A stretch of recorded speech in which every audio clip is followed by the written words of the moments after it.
What's up, fam? It's because like a lot of stuff happened. And a lot of it didn't lead to the breakdown so much as it contributed to where we are now. So I'm gonna get out of the way and say me and my partner aren't together anymore. And I don't know why. The whole event of the breakup is, I'm still not in the right mind frame to like completely digest everything that happened. It all just kind of happened so fast, and but that's neither here nor there. I think what I needed to like talk about was just where I am, like it's like a black woman, and where I stand with how much I appreciate and love myself, and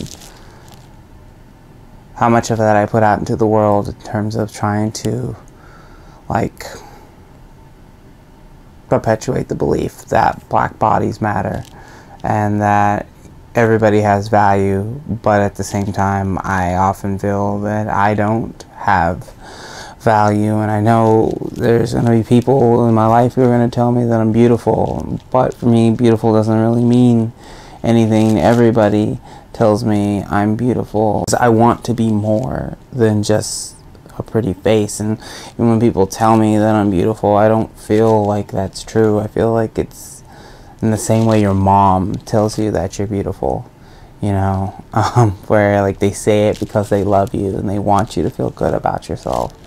But to be genuinely wanted, I guess, like physically wanted, I think is like a big thing for me with like my transition, where I don't feel like people view me as a woman. I guess I still feel like I'm a project, or at the very least like a feminine male to a lot of people, whether it be because of my voice, and like I go to such extreme lengths to like to share that experience and to be heard the way I want to be heard, and seen the way I want to be seen, whether it's the hair or the wigs or the makeup. Like today I didn't put on any makeup. I'm just wearing glasses and my wig. And even the wig, like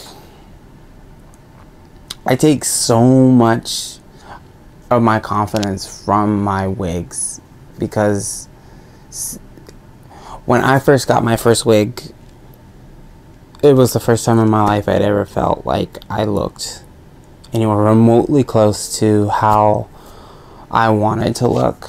And I have perpetuated that consistently, and using my wigs as a form of a security blanket. But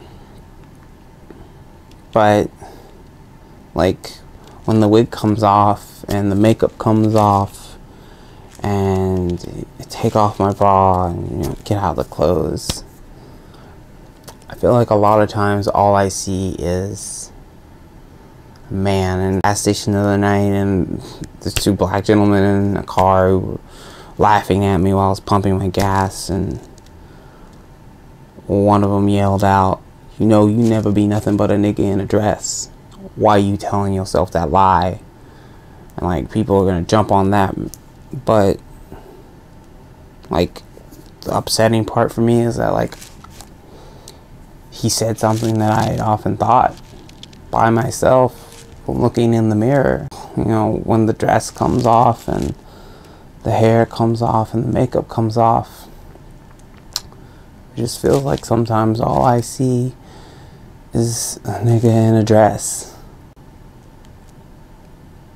And I know that there's so much more to me, and that I'm not that thing, but there's always that, you know, that voice in the back of your head that just has nothing but nasty shit to say, and you know, you keep it at bay and you do the best you can to be the person that you want to be, but it just takes, you know, one thing to like set you off and like give it that in, and then you doubt everything about yourself. And you doubt everything that you've been working towards. And it's been like a tough week to like be me. I mean, it's just, I always am thinking about my blackness and my transness and my role in being an activist in these spaces, and also with being a black woman. And I read these statistics and these stories and everything about how it's so hard to get things done, and then to go out and live, you know, all these statistics that you read, it beats up on you after a while doing whatever. But I went to a job interview.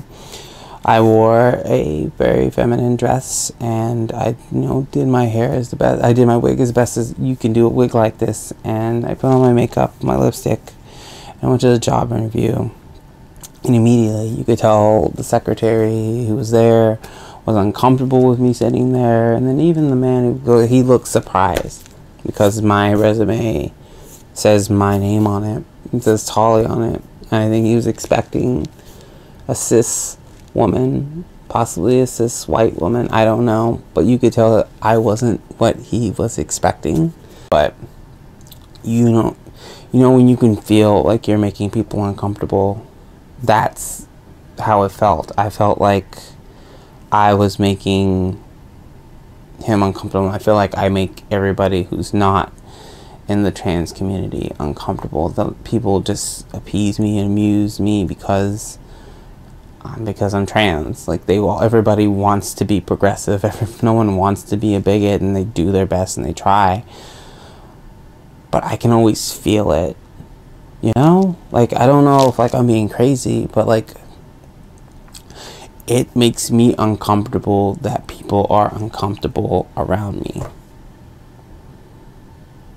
It upsets me that, though they may not use those exact words that that black guy in the gas station used, that I'll always just be a man in a dress. I'll never be viewed as a woman, and I have my own dysphorias about my genitals and my facial hair and how broad my shoulders are and how big my hands are and all of that. Like, even like shooting this video, I aimed this camera to make me look as feminine as possible, but just a slight tilt, not this way, I feel like I look less feminine. Or even if we go so far as to like completely remove the hair, you still see a woman? Because I don't. And it's not that I'm ashamed of my hair or anything. It's just that this black body may be beautiful, but it's not a black woman. It's not who I am on the inside, and a lot of times I feel like that's not appreciated, and I don't appreciate it. I love everybody in my life, and I want the best for everybody, for every black femme that I run across, and I'm so proud of all the people out there that do the work that they do, and they say the things that they say, and you know, just getting up out of bed is an accomplishment in itself, and I think a lot of times it doesn't get appreciated. But I'm getting to the point now where like I'm personally having a hard time getting out of bed right now. So I just wanted to share with you guys what was going on.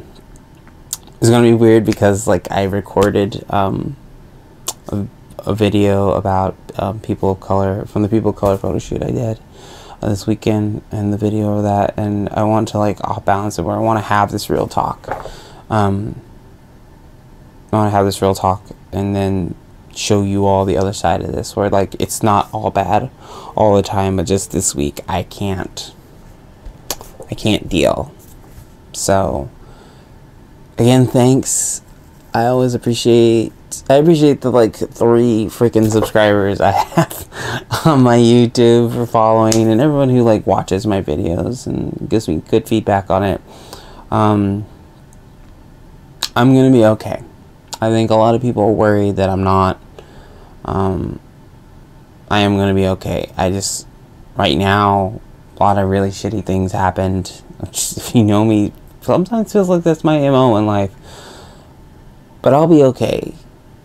I may not like what's going on, and I may struggle with it, but I'm still, at some point, going to get out of bed, and I'm still going to do the things that I do. So, as always, thanks for watching, thanks for listening, and I'll catch you on the flip side. Peace.